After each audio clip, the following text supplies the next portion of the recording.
Hello friends, welcome to the solitude education. Now welded connection पढ़ रहे हैं बच्चे। हम वेल्डेड कनेक्शन के क्वेश्चंस भी किए हमने। नाउ नेक्स्ट इज इसी के अंदर वेल्डेड कनेक्शन के अंदर ही एक टॉपिक आता है बच्चे मेरा, that is moment free connection.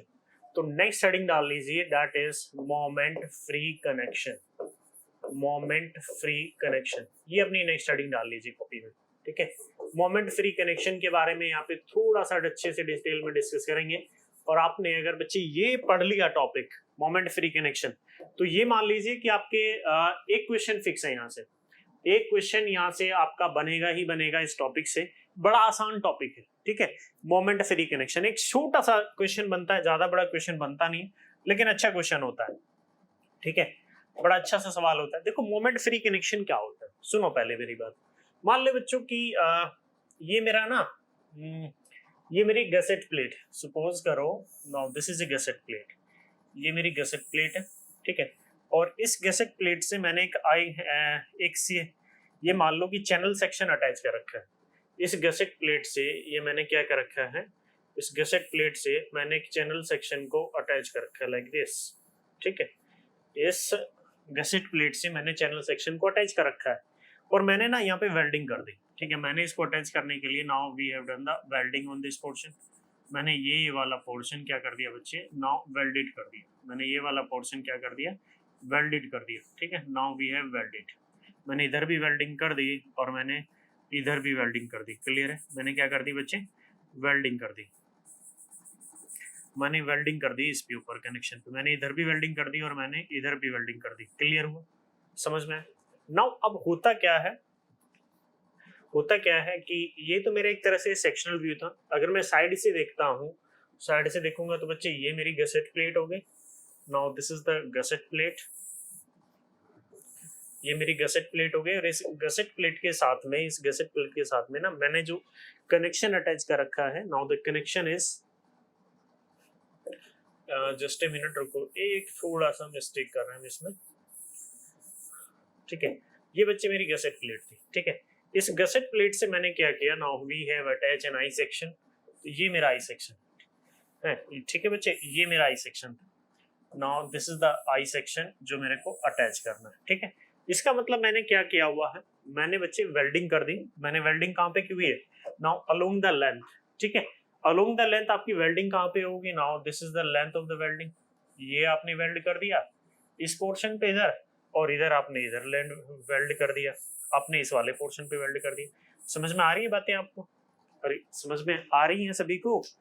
ये मेरी गसेट प्लेट थी, मैं लिख भी देता हूँ। Now this is the gusset plate. ये क्या है बच्चे आपकी, ये आपकी गसेट प्लेट है। ठीक है, और इस गसेट प्लेट से ये आपने चैनल सेक्शन, इस गसेट प्लेट से ये आपने क्या कर रखा है, यहाँ पे एक चैनल सेक्शन अपना अटैच कर रखा है इस गसेट प्लेट से।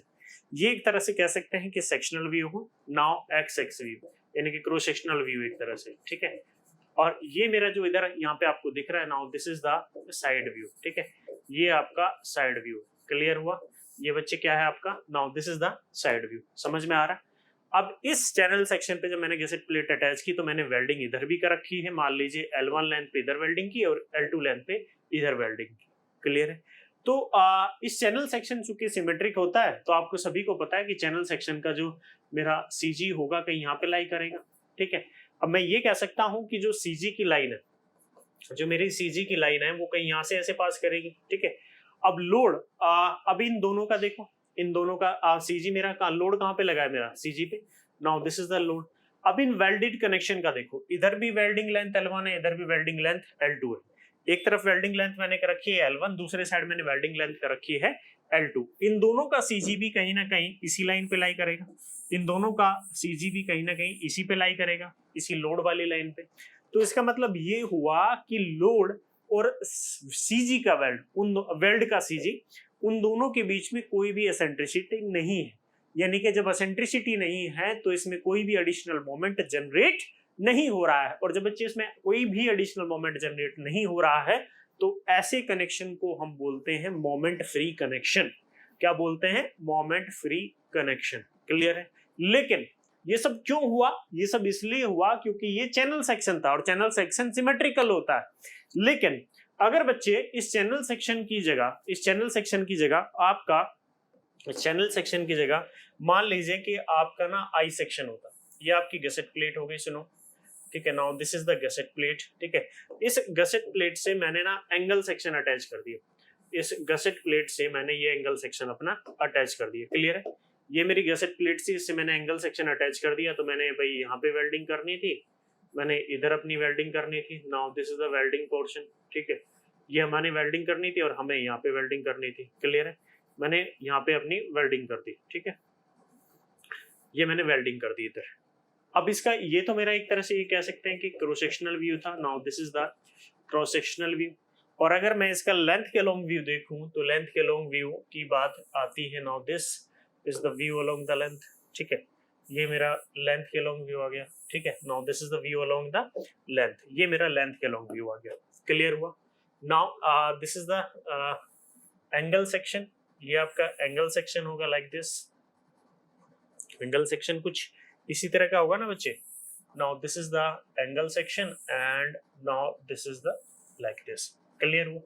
अब इस एंगल सेक्शन की अगर मैं सीजी की बात करता हूं तो सबको पता है कि भाई एंगल सेक्शन का सीजी कहीं यहाँ पे होता है। Now this is the CG of the angle section. तो मैं ये कह सकता हूं कि जो मेरी लोड की लाइन है, मेरा लोड कहीं ना कहीं यहाँ से पास करेगा और यही मेरी सीजी की लाइन है। Now this is the load, load यहाँ पे लगा और ये आपकी सीजी लाइन है, क्लियर है। जो आपने वेल्डिंग कर रखी है अलोंग द लेंथ, आपने वेल्डिंग इस पोर्शन पे कर रखी है। Now this is a welding face, यहाँ पे आपने वेल्डिंग कर रखी है इस वाले फेस पे, ठीक है, और इस वाले फेस पे आपने वेल्डिंग कर रखी है और इस वाले फेस पे ये वेल्डिंग हो रखी है ना, तो बच्चे इस वाले फेस पे ये वेल्डिंग आपने कर रखी है, क्लियर है। आपने दो जगह वेल्डिंग कर रखी है।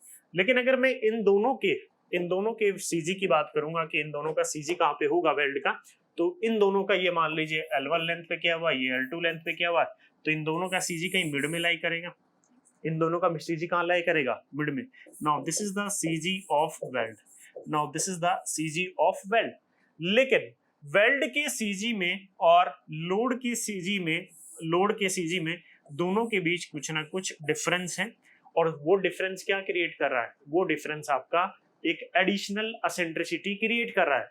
और इस एसेंट्रिसिटी की वजह से ये लोड इस कनेक्शन के अंदर क्या देगा, एक एडिशनल मोमेंट देना स्टार्ट कर देगा। क्या देगा, एक एडिशनल मोमेंट। इस एडिशनल मोमेंट की वजह से कुछ एडिशनल स्ट्रेस जनरेट होंगे। और अगर ऐसा कुछ कनेक्शन में हो रहा है तो बच्चे ऐसे कनेक्शन मेरे कैसे होते हैं, मोमेंट फ्री कनेक्शन नहीं होते, इनमें मोमेंट मेरा जनरेट हो रहा है। इस एडिशनल मोमेंट को मैं एलिमिनेट कर सकता था बाय डिजाइनिंग। ये जो एडिशनल मोमेंट आपका जनरेट होगा P into H, मैं इसको एलिमिनेट कर सकता था। और वो एलिमिनेट कैसे करता, मैं एलिमिनेट बच्चे कैसे करता, डिजाइनिंग की हेल्प से। मैं कनेक्शन को इस तरह से डिजाइन करता कि कनेक्शन मेरा कैसा होता, कैसा कनेक्शन होता बच्चे, मेरा कनेक्शन कैसा होता, मेरा कनेक्शन मोमेंट फ्री कनेक्शन होता, क्लियर हुआ। अब क्या करते हैं इस कंडीशन में, इस कंडीशन में बच्चे ये करते हैं कि हम लेंथ, जो वेल्ड की लेंथ होती है, जो वेल्ड की लेंथ होती है उसको हम एडजस्ट करते हैं। हम उसको क्या करते हैं, now the length of the weld, जो वेल्ड की लेंथ होती है उसको एडजस्ट करते हैं। और इस तरह से एडजस्ट करते हैं कि CG of load and CG of weld दोनों एक दूसरे पे कॉन्साइड कर जाए। दोनों एक दूसरे पे कॉन्साइड करेंगे तो नेट एसेंट्रिसिटी 0, और जब नेट एसेंट्रिसिटी 0 होगी तो कनेक्शन आपका कैसा हो जाएगा, कनेक्शन आपका मोमेंट फ्री कनेक्शन हो जाएगा। कनेक्शन कैसा हो जाएगा बच्चे आपका, now connection will be a moment free connection, clear है। आपने जो वेल्डिंग कर रखी थी, आपने वेल्डिंग कर रखी थी इस मान लीजिए इतने फेस पे, यहाँ पे आपको ज्यादा वेल्डिंग करनी पड़ेगी। क्यों, क्योंकि ये जो वेल्डिंग लेंथ है, ये लोड के ज्यादा पास है। लोड तो यहाँ पे लगेगा ना भाई सीजी पे, ये लोड के ज्यादा पास है तो इसको ज्यादा लोड बियर करना पड़ेगा। तो मैंने वेल्डिंग लेंथ थोड़ी बढ़ा दी। ये जो वेल्डिंग लेंथ है ये थोड़ा दूर है सीजी से, तो यहाँ पे मुझे वेल्डिंग लेंथ कम करनी पड़ेगी। तो मैं वेल्ड की लेंथ को इस तरह से एडजस्ट करूंगा कि मेरा कनेक्शन, मेरा जो सीजी है लोड का और इन दोनों वेल्डिंग का, वो कोइंसाइड कर जाए। जब वो दोनों कोइंसाइड करेंगे तो मैं कोई एडिशनल एसेंट्रिसिटी जनरेट नहीं होगी। जब एडिशनल एसेंट्रिसिटी जनरेट नहीं होगी तो कनेक्शन कैसा होगा, connection will be a moment free connection, clear हुआ। कनेक्शन कैसा हो जाएगा आपका, मोमेंट फ्री कनेक्शन हो जाएगा। ये लोड था मान लीजिए P, इस वेल्ड ने मान लीजिए कितना ट्रांसफर किया, इस वेल्ड ने मान लीजिए P1 लोड ट्रांसफर किया, और इस वेल्ड ने कितना किया, इस वेल्ड ने मान लीजिए आपका P2 लोड ट्रांसफर किया, क्लियर है। टोटल लोड कितना लगा था P, टोटल लोड लगा था P, इस वेल्डिंग लेंथ ने किया P1 लोड ट्रांसफर, इस वेल्डिंग लेंथ ने किया P2 लोड ट्रांसफर। तो बच्चे मेरे को एक बात पता है, मेरे को क्या पता है, मेरे को पता है कि समेशन ऑफ फोर्स, बैलेंसिंग के लिए summation of force in x direction should be 0। मैंने मान लिया कि राइटवर्ड फोर्स जो है पॉजिटिव है और लेफ्टवर्ड फोर्स मेरे क्या है, नेगेटिव। इस कनेक्शन पे मैं अगर बात करता हूं तो इस कनेक्शन पे 2 फोर्स लगे, 3 फोर्स लगे, P1 एंड P2। तो ये लिख सकता हूँ P minus P1 plus P minus P1 minus P2 it is equal to किसके बराबर होना चाहिए, 0। चूंकि P1 P2 की डायरेक्शन अपोजिट है तो मैं यहाँ से निकाल सकता हूँ, मैं यहाँ से ये कैलकुलेट कर सकता हूँ, now P1 plus P2, now P1 plus P2 is equal to P, P1 plus P2 is equal to P। Now ये मैंने मान ली, now this is the equation number 1। ये कौन सी इक्वेशन हो गई, now this will be the equation number 1। Clear हुआ, ये आपकी हो गई बच्चे इक्वेशन नंबर 1। क्लियर हुआ, now this will be the equation number 1, ये आपकी इक्वेशन नंबर 1 हो गई। क्लियर है। नाउ इक्वेशन नंबर 2, अब एक इक्वेशन 2 अननोन है मेरे, एक ये अननोन हो गया, एक ये अननोन है। P तो मेरे लिए नोन है क्योंकि टोटल लोड कितना लगा कनेक्शन पे वो तो दिया होगा क्वेश्चन में। 2 अननोन है, एक इक्वेशन सॉल्व नहीं हो सकती, तो उसके लिए क्या करना पड़ेगा, उसके लिए बच्चे क्या करना पड़ेगा। नाउ देखो अभी तक मुझे पता है कि CG के अबाउट, इस CG की लाइन के अबाउट मोमेंट मेरा 0 होना चाहिए। ये जो CG है लाइन है इसके अबाउट मेरा मोमेंट 0 होना चाहिए। अब मोमेंट कितने फोर्स देंगे, 3। अब भाई ये लोड तो इसी से पास कर रहा है, इसका तो मोमेंट 0 होगा। तो ये मान लीजिए मैंने ये CG की जो हाइट थी इधर से CG लाइन से लोड P1 है H1 और ये लगा है मेरा H2, ये लोड लगा है मेरा डेट इज H2 डिस्टेंस पे। तो मैं कह सकता हूँ P1 इंटू H1 कनेक्शन के लिए बैलेंसिंग कम होगी, P1 इंटू H1 किसके बराबर होना चाहिए, P2 इंटू H2। अगर ये एंटी क्लॉकवाइज मोमेंट दे रहा है तो इसको क्लॉकवाइज मोमेंट देगा, और अगर दोनों का मैग्नीट्यूड सेम है तभी तो मेरा कनेक्शन कैसा होगा, मोमेंट फ्री कनेक्शन होगा, कोई भी मोमेंट उसके अंदर जनरेट नहीं हो रहा है। ठीक है, तो बच्चे मैंने क्या किया, मैंने CG लाइन के अबाउट मोमेंट को 0 कर दिया। Now we take moment about the CG line should be 0, moment about CG line should be 0। Clockwise मैंने ले लिया मोमेंट की पॉजिटिव और एंटी क्लॉकवाइज मैंने ले लिया नेगेटिव। क्लॉकवाइज मैंने ले लिया पॉजिटिव और एंटी क्लॉकवाइज ले लिया मैंने नेगेटिव। ठीक है, अब ये देखो P1 कैसे दे रहा है CG लाइन के अबाउट, ये कैसे दे रहा है एंटी क्लॉकवाइज। तो एंटी क्लॉकवाइज मैंने क्या लिया माइनस, तो P1 इंटू H1 ये कैसे दे रहा है क्लॉकवाइज, क्लॉकवाइज कैसे है पॉजिटिव, तो plus P2 H2 should be equal to कितना होना चाहिए 0, वो कितना होना चाहिए 0। तो मैं यहाँ से लिख सकता हूँ कि भाई P1 H1 is equal to P2 H2 and now this will become equation number 2।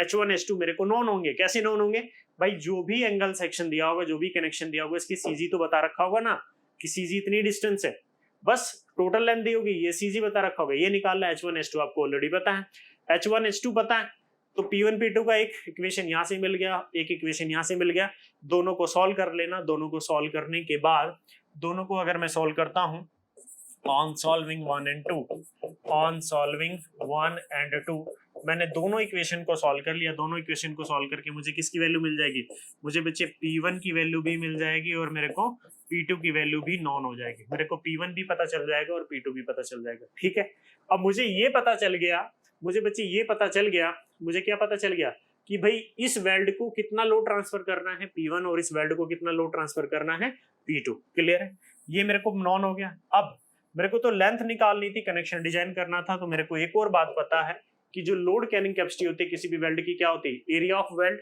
Area of weld कितना होता है, length of the weld into throat thickness कितनी होती है TT into RAC radius FS। Clear है, T1 पता है, TT मेरे को पता है, वेल्ड का साइज कितना होता है भाई, L1 निकालना है, FS दिया होगा, तो यहाँ से क्या आ गया आपका L1 की वैल्यू आ गई, यहाँ से किसकी वैल्यू आ गई L1 की वैल्यू आ गई। क्लियर हो, यहाँ से कैसे निकालूंगा, now P2 is equal to कितना हुआ, now L2 TT into FS, यही होगा। P2 पता है, FS पता है, TT पता है, मेरी वैल्यू यहाँ से किसकी वैल्यू आ जाएगी, नाउ यहाँ से L2 की वैल्यू आ जाएगी। नाउ यहाँ से बच्चे किसकी वैल्यू आ जाएगी, नाउ L2 की वैल्यू आ जाएगी। क्लियर है, तो मेरे L1 और L2 दोनों की वैल्यू आ जाएगी, यही मेरे को निकालना था। मुझे लेंथ ही तो निकालनी थी, कितनी लेंथ तक मैं एडजस्ट करूं कनेक्शन पे, वेल्डिंग लेंथ की मेरा कनेक्शन कैसा हो जाए, मेरा कनेक्शन बच्चे मोमेंट फ्री कनेक्शन हो जाए। मेरा कनेक्शन कैसा हो जाए, now connection will be a moment free connection. Connection कैसा हो जाए आपका, मोमेंट फ्री कनेक्शन हो जाए। क्लियर हुआ, क्लियर हुआ। एक तो कंडीशन ये हो सकती है, एक कंडीशन ये हो सकती है, बस ऐसे डिजाइन करना, सेम सिंपल यही क्वेश्चन में भी यही प्रोसेस फॉलो करना है, क्वेश्चन बन जाएगा आपका। क्लियर, एक तो मेरा ये हो गया। अब दूसरी कंडीशन में क्या दे सकता है, दूसरी कंडीशन में आपको ये दे सकता है कि भाई आपने एंड फिलेट वेल्ड भी यूज कर लिया, आपने एंड फिलेट वेल्ड भी यूज कर लिया, मतलब आपने इस वाले फेस पे भी वेल्डिंग कर रखी है, आपने इस वाले फेस पे भी वेल्डिंग कर रखी है। दूसरी कंडीशन ये दे सकता है, क्वेश्चन में लिखेगा कि and fillet weld is also use, ठीक है, तो आपने इस वाले फेस पे भी बच्चे क्या कर दी, वेल्डिंग कर दी। जब इस वाले फेस पे भी वेल्डिंग कर दी तो ऑब्वियस सी बात है ये भी कुछ ना कुछ लोड ट्रांसफर करेगा, ये भी कुछ ना कुछ लोड ट्रांसफर करेगा, और मैंने बोल दिया कि भाई ये जो लोड ट्रांसफर करेगा उसको मैंने मान लिया दैट इज P3। ये कितना ट्रांसफर करेगा, दैट इज P3, क्लियर है। और P3 की CG से डिस्टेंस मैंने मान ली दैट इज H3, कितनी मान ली बच्चे मैंने, H3, क्लियर हुआ, क्लियर हुआ सभी को। अब H3 भी नोन होगा, कैसे नोन होगा भाई, CG तो पता है ना, P3 कहाँ लगा, इसके CG पे लगेगा, और मेन CG इसके हाफ पे लगेगा ना, ऊपर से हाफ जितनी टोटल हाइट होगी, मान लीजिए टोटल हाइट अगर h है तो h का आधे पे लगेगा, ये पता है, ठीक है, और ये पता है आपको, तो ये H3 नहीं निकाल सकते, H3 भी आ गया आपका, ठीक है। तो अगर एंड फिलेट वेल्ड भी यूज हुआ है तो अब इसको कैसे सोल्व करूंगा, तो बच्चे अगर मेरे को P3 का वैल्यू निकालनी है तो P3 क्या होता है, P3 लोड ट्रेनिंग कैपेसिटी किसी भी वेल्ड की क्या होती है भाई, area of weld into average shear stress Fs।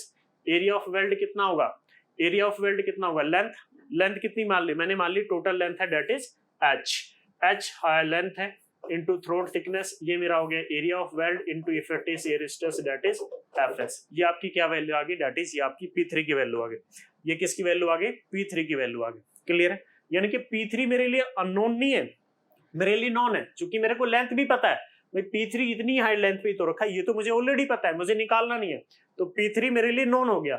H पता था TT K/S 0.7 into size of weld, Fs पता होगा, यहाँ से P3 की वैल्यू आ जाएगी, P3 नॉन हो गया। अब वही सेम कि भाई P1 plus P2 plus P3 किसके बराबर होंगे, P summation Fx equal to 0, same process. तो इसको अगर यहाँ पे आपसे पूछे कि एंड फिलेट वेल्ड, अगर आपसे पूछता है कि if and fillet weld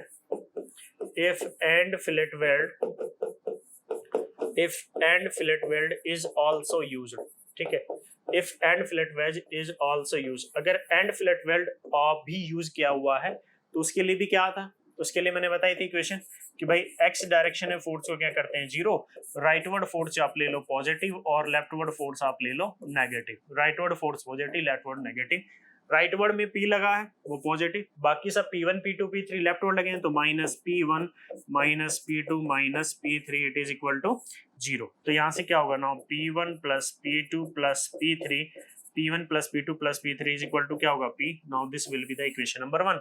P3 already पता है मेरे को, P1 P2 दो ही अननोन है। अब भाई P1 P2 की वैल्यू निकालनी है तो P1 P2 कैसे निकलेगा, दूसरी इक्वेशन कि भाई मोमेंट ले लो CG लाइन के अबाउट, मोमेंट 0 कर दो, क्लॉकवाइज मोमेंट आप पॉजिटिव ले लो और एंटी क्लॉकवाइज मोमेंट आप बच्चे नेगेटिव ले लो। क्लॉकवाइज मोमेंट को आपको पॉजिटिव लेना है और एंटी क्लॉकवाइज मोमेंट को आपको नेगेटिव लेना है, क्लियर है, ठीक है। अब देखो क्लॉकवाइज मोमेंट कैसे लूंगा, देखिए एक हो गया CG लाइन के अबाउट लेना, तो P1 into H1 anti clockwise, P2 into H2 clockwise, P3 into H3 clockwise, समझ में आया, तो समझ में आया सभी को। तो यहाँ से क्या होगा, नाउ P1 इंटू H1,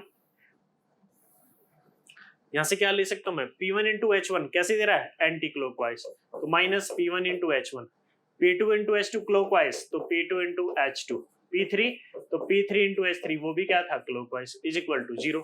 ये इक्वेशन मानने की बच्चे, तो इक्वेशन नंबर 2, P3 पता है H3 पता है, इधर भी दो नॉन इधर भी दो नॉन, P3 नॉन है अननोन नहीं है, तो P3 को यहाँ पे वैल्यू आ जाएगी कुछ ना कुछ, इधर भी और इधर भी, तो दो ही अननोन रहेंगे P1 P2, इधर P1 P2।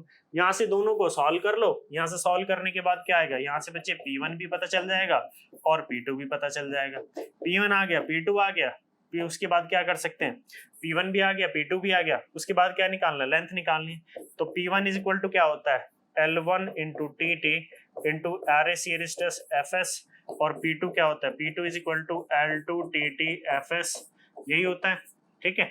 तो यहाँ से क्या आ गया, यहाँ से L1 वैल्यू आ गई और यहाँ से किसकी वैल्यू आ गई, दैट इज L2 की वैल्यू आ गई, बस ये निकालना था मेरे को। L3 क्या थी, वो टोटल हाइट पे थी, वो तो ऑलरेडी पता ही था। ये था मेरा मोमेंट फ्री कनेक्शन, बस सिंपल से स्टेप यही फॉलो कर रहे हैं, अगर आपने ये कर लिया आपके कुछ हो गया क्वेश्चन सॉल्व आपका, बड़ा आसान सा टॉपिक है, ठीक है, चलो इसको नोट कर लो, फिर इसके ऊपर कुछ क्वेश्चंस भी करेंगे। यू टू नोट डाउन, आप इसको नोट कर लो, ठीक है, आप इसको नोट कर लो, इसको नोट कीजिए एक बार, ठीक है, इसको नोट कर लीजिए एक बार सभी लोग। ये वाला कर लिया पोर्शन नोट, इसको नोट करो, कर लिया। एंड आफ्टर दैट उसके बाद ये वाला पोर्शन नोट करो, ठीक है, फिगर बना लेना। एंड आफ्टर दैट बच्चे ये वाला पोर्शन नोट कर लो, ठीक है। And lastly you have to note down this, उसके बाद ये वाला पोर्शन नोट कर लेना। क्लियर है, ये वाला एंड देन कर लिया, उसके बाद ये वाला पोर्शन नोट कर लेना, ठीक है। एक क्वेश्चन मिल जाएगा इस टॉपिक से आपको, बड़ा सा आसान सा टॉपिक है, आसान ही टॉपिक है और क्वेश्चन भी आसानी बनता है, ज्यादा कोई डिफिकल्ट क्वेश्चन बनता नहीं, ठीक है। चलो थैंक यू, मिलते हैं नेक्स्ट लेक्चर में।